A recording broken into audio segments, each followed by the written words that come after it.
Somewhere in a loft, a garage, or a bin bag your mom threw out in 2003, there is a Lego set worth more money than you have ever spent on a single thing in your adult life.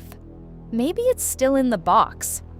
Maybe it got built once, taken apart, and mixed into a giant gray tub with every other set you ever owned.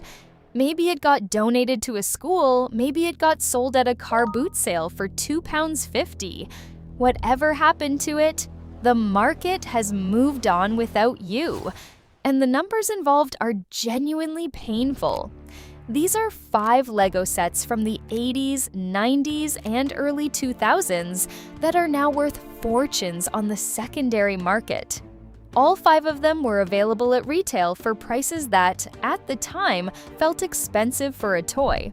All 5 of them are now trading at values that make those original price tags look like a rounding error.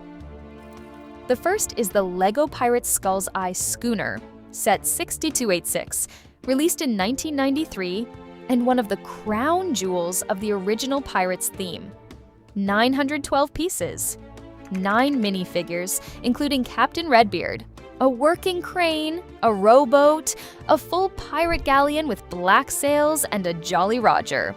It was the flagship set of one of the greatest original Lego themes ever produced. At retail in 1993, it cost around $126. A sealed, new-in-box copy today is valued by Brick Economy at over $4,500, an increase of more than 3,500% from its original retail price.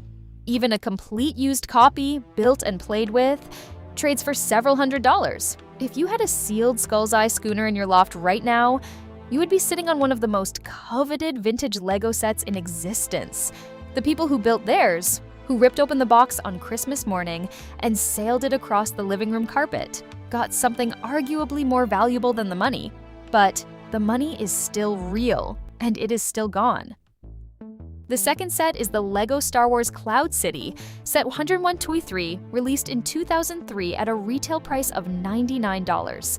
698 pieces, 7 minifigures including Han Solo in Bespin gear, Darth Vader, Luke Skywalker, Lando Calrissian, Lobot, and, most significantly, Boba Fett in a white prototype costume that has never appeared in any other Lego set before or since. That Boba Fett figure alone is one of the most sought-after minifigures in the entire Lego Star Wars catalog. The set was produced in relatively small quantities, was never widely available, and retired quickly. The result is a secondary market valuation that, according to Brick Economy, currently sits at around $15,800 for a new sealed copy, with an average annual appreciation of nearly 16% since release. A sealed Cloud City is not a toy. It is a financial instrument.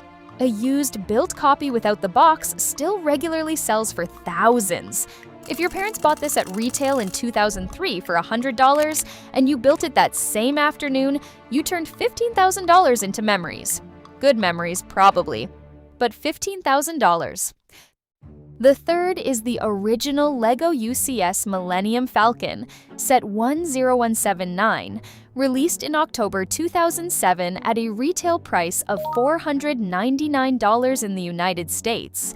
5,194 pieces. At the time of its release, it was the largest Lego set ever made. It was also, for many adult fans, the set that proved Lego was serious about the collector market. A sealed copy today trades at between $2,500 and $3,000, according to recent eBay sales and valuation sources. A return of nearly 300% on the original retail price.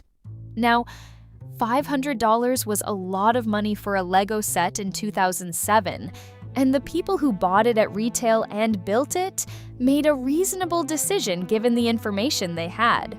But the people who bought two, built one, sealed one, made a significantly different financial decision. The UCS Falcon is a case study in what Lego investment looks like when you get it exactly right. It is also a case study in what happens when you love something too much to leave it in the box. The fourth set is the LEGO Creator Cafe Corner, set 10182, released in 2007 at a retail price of $139.99. 2,056 pieces. The very first set in what would become the modular building series, a line that is now one of the most consistently beloved and collected in LEGO's entire catalog. At the time, the modular concept was new and untested. There was no guarantee the series would continue, no community consensus that these were must-have collectibles, no investment community tracking retirement dates and projected appreciation. People bought it because it looked great. They built it, displayed it, and moved on. A sealed cafe corner today is valued by Brick Economy at over $3,100, an appreciation of more than 2,100% from its original retail price. The modular series now has over 20 entries and generates intense collector interest with every new release. But Cafe Corner, the one that started it all, is the one that nobody knew to keep sealed. It was $140. It looked like a nice building. Nobody knew.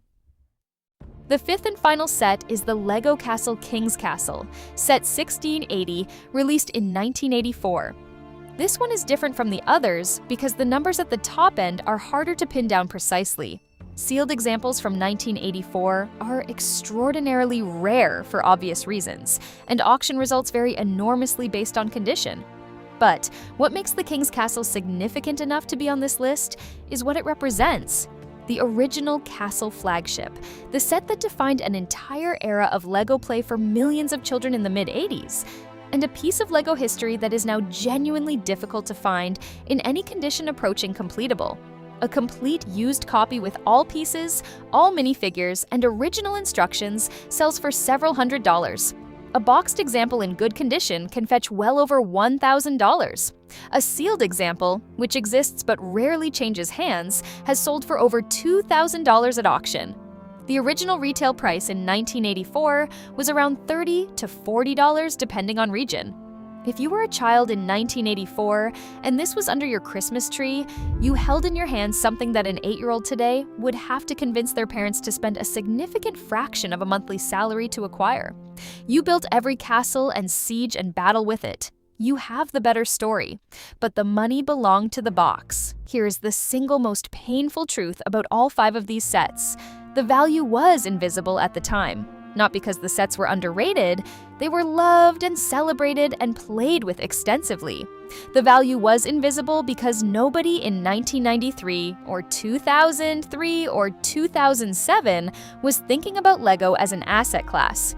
The community that now tracks retirement dates, monitors Brick Economy daily, and makes purchasing decisions based on projected appreciation curves did not exist in any meaningful form when these sets were on shelves. The people who sealed and stored copies did so almost entirely by accident. They bought an extra, or never got around to building it, or put it in a cupboard and forgot about it. The people who built theirs, who tore the box open and spent the afternoon on the carpet with the instructions spread out in front of them, did exactly what LEGO intended. They played, they created, they got everything the set was designed to give them. And then the market went ahead and attached a number to the box they threw away. Whether that makes you feel robbed or grateful depends entirely on which thing you think you were buying in the first place. Subscribe if you want to make better decisions about the boxes you're opening or not opening today. And drop a comment telling me which set on this list you had as a kid, because I genuinely want to know how many of us built a Skull's Eye schooner and called it an afternoon.